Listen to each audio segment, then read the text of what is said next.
third row. Coach, good afternoon. Corey LeBounty, WNSP 105.5 in Mobile, Alabama. A year ago, I asked you about Shamar James and his leadership ability and his capabilities, and here it is 1 year later.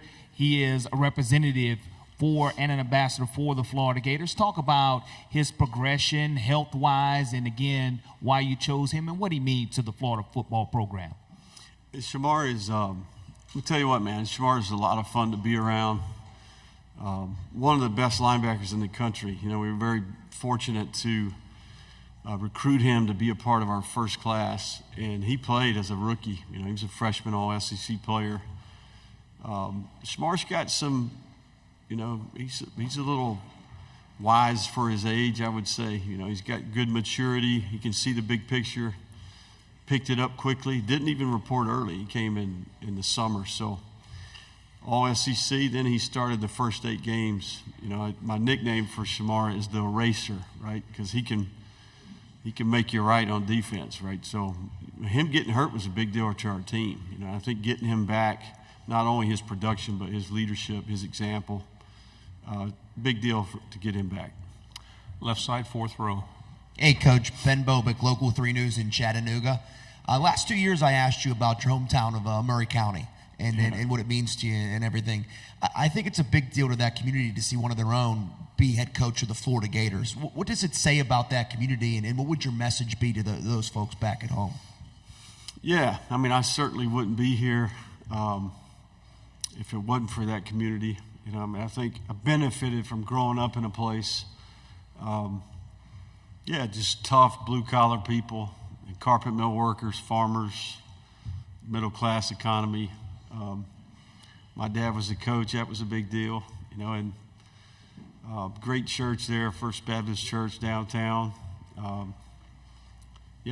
mean, I think we maybe lose sight of that sometimes in life. We benefit from community, you know, and I think ultimately wouldn't be here without them. So, hey, we had, we've had a lot of good ones, you know, so I'm excited to represent that part of the state and the country for sure. Right side on the aisle. Hey, Billy. John Sokoloff with WCBI TV in Mississippi. One of the big fishes you got from the high school recruiting ranks came from there this year, and Kanan Daniels. I just wanted to get your thoughts on him and how you see him contributing to your program. Yeah, man. KD, Deuce, as we call him. You know, first of all, KD has a unbelievable story. It's worth all your time to write that story and go back and really research the things that he's overcome and the way he's inspired a lot of people. Comes from a great program. You know, the kid's tough. He knows how to work. Extremely productive. I think 2,700 yards. He was Mr. Football in the state. And KD brings consistency, his positive energy. He's a competitor. He's fun to be around, and he's proved that he belonged this first semester and this summer. So we're excited about KD. He's got a chance to really be a special player for us in the future. Left side of the aisle, and you pass it forward. How you doing, Coach? Aaron Mukes, WALB, Albany, Georgia. Talk about how Graham Mertz has really emerged as a leader for this team. Yeah, he proved it on the field last year. And I think the way he competed, the toughness, the grit, the way he inspired others with the way he played and prepared. I mean, this guy, he's a professional, man. I can't tell you the level of discipline and detail, the way he approaches things in the building, the way he engages people and treats people. He's the standard. And I think he really took this opportunity of Florida to kind of hit the reset button, all the wisdom and experience from his time at Wisconsin. And, you know, he started this offseason as the proven leader and quarterback of the team, right? And I think that it's been contagious to the rest of the team. He didn't just come back to play another year of football. He came back with a purpose, and he wants to leave this place better than he found it. So it's a big deal. On the right side, somebody? Kennedy Wright with CBS 42. With the SEC being under such a big microscope, how do you handle the sort of expectations that fans and the media put on the program? Yeah, I mean, it's not like it's happened before. You know, it's always been this way, right? What would you expect? I mean, I think ultimately it's no different than I tell a recruit, hey, listen, you got to be up for the challenge. You know, you take on this type of leadership challenge, you got to be up for that, right? We all signed up for it. I wouldn't want it any other way. You know, I would tell you, it's even more motivating the longer I'm here and the more people that I meet. And the reason it's that way is because the University of Florida has a significant history. It's been done before there. There's a hunger there to get back and be a consistent championship contender. Now, it's been 15 years, right? So we knew when we took the job that there were issues to work through, there were things to, problems to solve, and we're in the middle of that. You know, a guy asked me a question earlier about being on schedule. You know, I think I used that term. Well, that doesn't mean that we have won as many games that we would like to, or haven't made mistakes. It means that the culture that we're trying to create, the processes, the systems, year 3, the roster, all the things that we've been trying to build over time, I see some of that working. You know, I see that mentality starting to emerge. We live in a society that wants it now, okay? Doesn't happen that way in anything, much less football. So when you've got hundreds of people to coordinate and get all going in the same direction, in today's climate, it's even more difficult to establish trust. And I think we're over the hump. The kids that are on our team now, they picked the University of Florida and our staff, and we picked them. And the makeup of our team is different. And it will be very obvious when we start playing this fall. Left side on the aisle.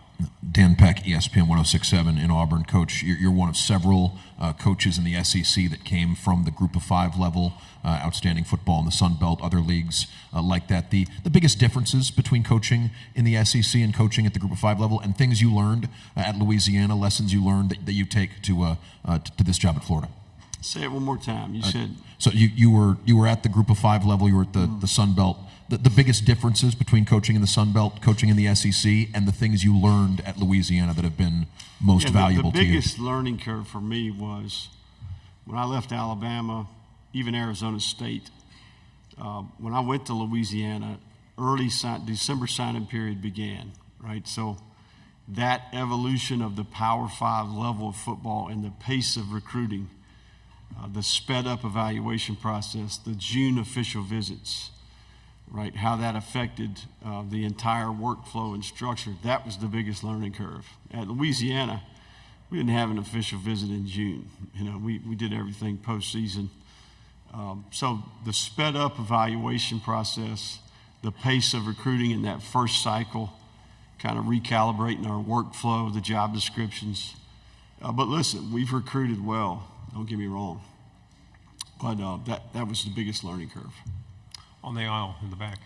Dennis Delapena at the Fox affiliate in Austin. Coach, you have Texas on the schedule. Just some initial thoughts on the Longhorns and what Sark has built up in pretty short time in Austin.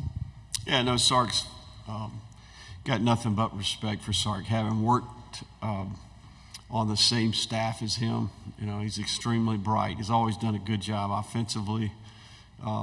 And what I respect about Sark is he's continued to evolve. You know, I think there's lots of things that he's learned and changed in his approach.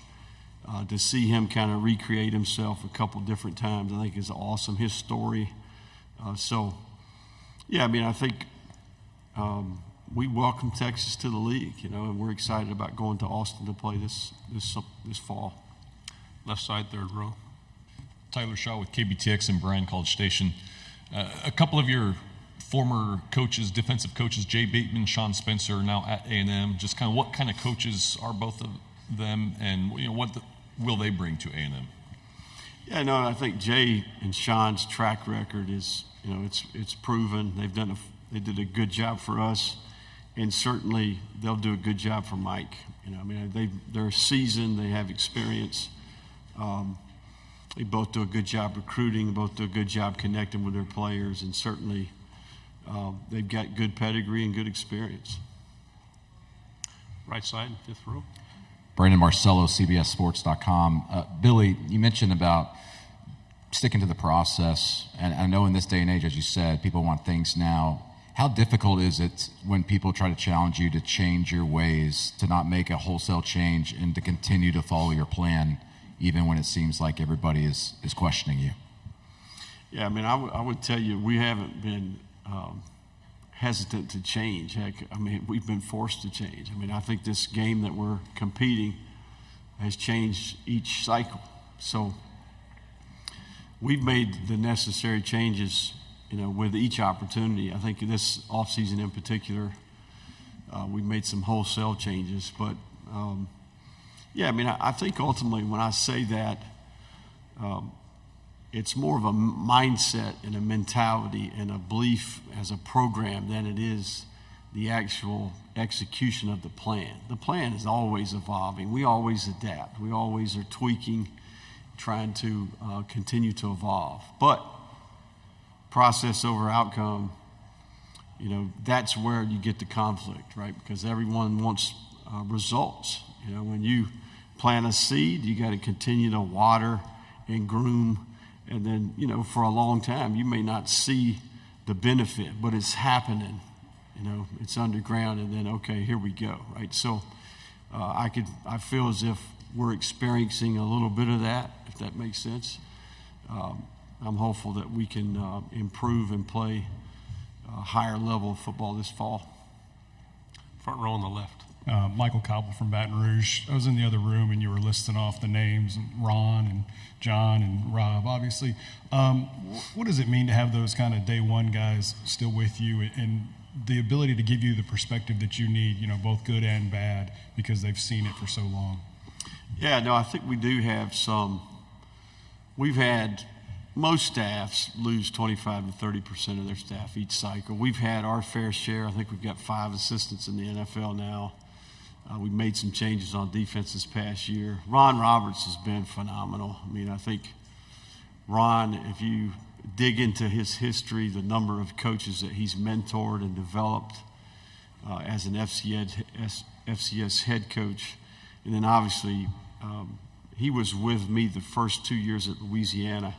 We went from 124th to 18th in the country in defense, right? So it's great to have him leading the defense, that veteran experience.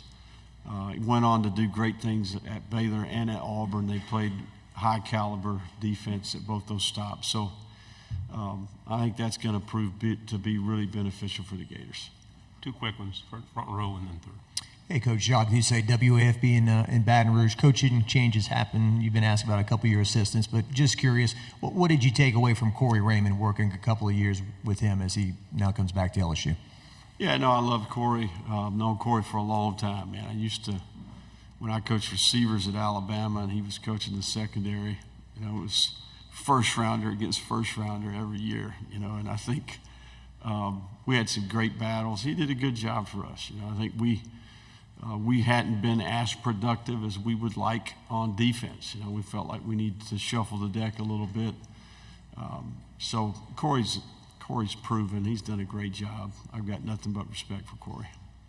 Final question on the left, third row. Jesse Doherty, Washington Post. Billy, are you worried at all about how much your guys are going to be playing this video game heading into the season? Yeah, Montrell slept the whole way here, Well, not the whole way, but he admitted to me, he confessed that he was up until 2 a.m. last night playing the game. So, yeah, I'm going to tell you something. We had Monday, we've got a relationship with EA Sports, and we had early access to the game. We had our team in our Gator room. We broke our accountability teams up into a bracket. They had to select 2 players to play for each team, and we had 4 stations set up. We had pizza, we had wings. And, man, I'm going to tell you, you talking about compete, you talking about energy in the room. I mean, it was the craziest thing I've ever seen. So it was a lot of fun. I think our guys had a lot of fun playing the game. And it's cool to see them. It had to be Florida on Florida. To see them playing with guys that are in the room, guys in the room make a play. They're going crazy. So we had a lot of fun. Coach, thank you very much. Great job. All right. Thank you.